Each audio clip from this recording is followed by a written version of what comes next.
Hey everyone, I am back, and this week I made a sock it to me cake, which is an old Duncan Hines back of the box favorite, but I am making it from scratch. We, as always, start with making sure that the cake will come out cleanly from our bundt pan, which means beginning with 1 tablespoon of melted butter. We're going to add to that 1 tablespoon of flour, and we're going to mix that together so it becomes just fully incorporated. And then we're going to take a pastry brush and brush that into the pan. I've just found this shortcut to be the easiest way to get your pan floured and buttered, and also creates the least amount of mess. When you do it the other way, I just feel like there's flour everywhere. I'm going to go ahead and speed this up for a moment while I go ahead and brush this all around the inside of the bundt pan. Make sure you get the middle and also the edges of the top. That's very important as well. All right, moving on. We are making this cake completely in our Cuisinart. We are starting with 2 tablespoons of all-purpose flour, 1/4 cup of packed light brown sugar, 2 teaspoons of ground cinnamon, 3/4 of a cup of pecans toasted. I'm gonna go ahead and grate some fresh nutmeg directly into the bowl here. And then we're gonna add in 2 tablespoons of unsalted butter, melted and slightly cooled. We're gonna get all of that working in the Cuisinart itself. And again, this whole entire recipe is in the Cuisinart. We don't use our mixer. We don't need a hand mixer. Everything is going to be done here.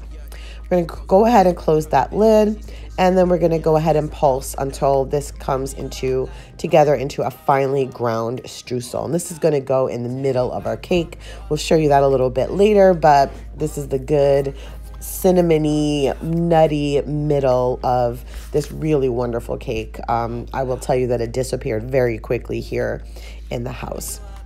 So this is what we're left with. I just want to show you kind of the texture and how finely ground it is. And so we're going to take this out and clean the bowl completely and get ready for our next step. And here we're starting with 2.5 cups of all-purpose flour, 1 teaspoon of baking powder, 1/2 teaspoon of baking soda, 1 teaspoon of salt. I've added in some ground vanilla beans and some more fresh nutmeg. We're going to go ahead and use a whisk and just whisk all of that together. And we're going to be setting that aside. So we should make sure that this is fully incorporated and ready to go when we need it a little bit later. All right, the rest of the ingredients for the batter are 2 cups of granulated sugar. We've got 16 tablespoons of unsalted butter, that's 2 sticks, melted and cooled, 4 large eggs, those are at room temperature, 1 cup of sour cream, also at room temperature, and eventually 1 teaspoon of vanilla extract. All right, so we are going to start off with those 2 cups of sugar. We're going to put those right into our cleaned and dried Cuisinart. And to that, we're going to add the vanilla, followed by our 4 eggs. Again, these eggs are at room temperature. We're going to put all 4 of them directly into the food processor.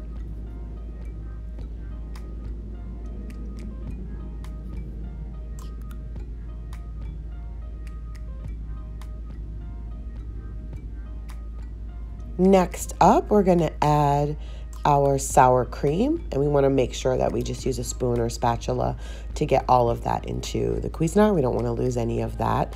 This is a big portion of our liquid portion of the batter. And we're going to go ahead and mix those items all together until they are smooth and mixed in completely. It won't take too long, about a minute in total.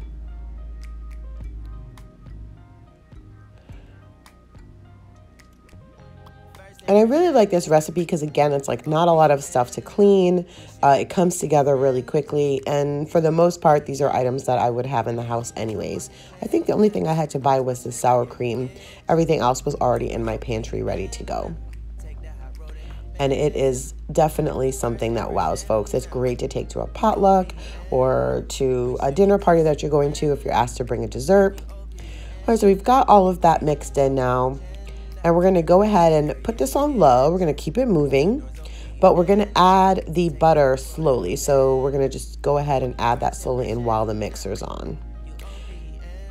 Next up, we're going to add that entire flour mixture all at once. So that entire mixture of the flour, baking powder, baking soda, salt, vanilla, and nutmeg, we're going to add all of that at one time right into our food processor with the liquid that we've just created.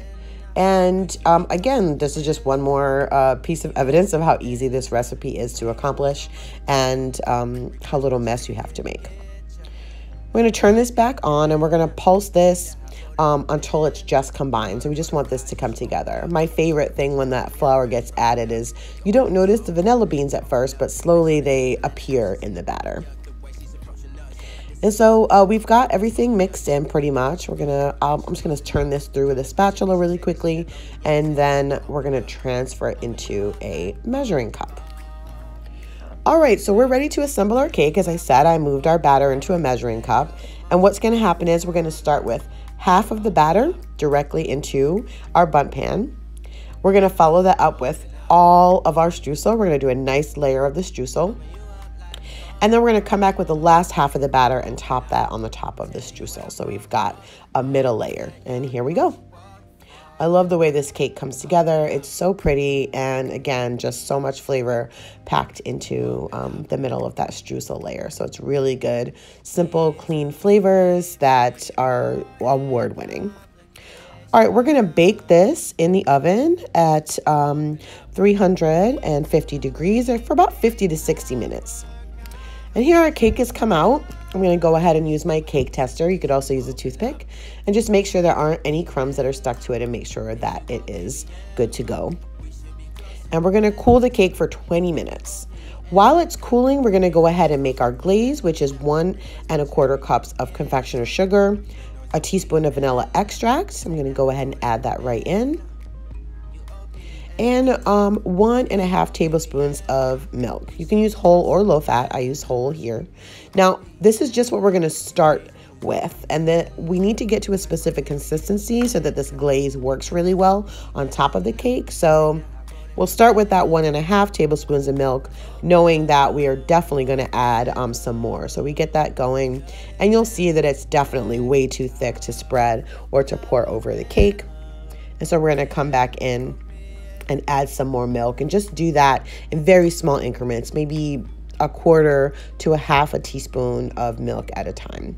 And so we'll just do that until we get to the consistency that we want. And we're looking for something that will drip but is not so liquid that it's going to run off the cake and we really don't have any glaze left at all. And so here I am kind of making sure slowly that I get to the exact right consistency that we want. And I do always go back and use the measuring cup because it's easier to just slowly add the milk in rather than going straight from the milk carton, which tends to just like overflow very quickly. So that's just a little tip I use in the kitchen as well, as much as I can to use measuring cups that have a spout. It just gives me as much control as I want. We're almost there. And here we go. You can see that I'm slowly getting exactly to the consistency that we want. And it's going to be easy to spread and pour over our really, really tasty cake. I think this is the last little bit of milk I'm going to add in because I felt like it was still a little stiff. And again, this is just kind of, you're going to go by sight. Keep picking up your whisk and seeing how the glaze drizzles off of the whisk or how it doesn't, depending. And that's how I kind of know. So this is just you kind of testing and getting yourself to exactly the consistency that you want. I wanted to just show the entire process because it is really trial and error.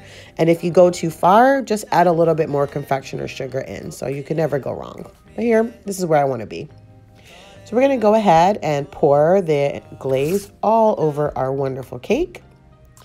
You see the consistency that we got it to is exactly what we wanted. Oh my gosh, look at that. So beautiful. And our final result, our beautiful Sakatumi cake. Enjoy.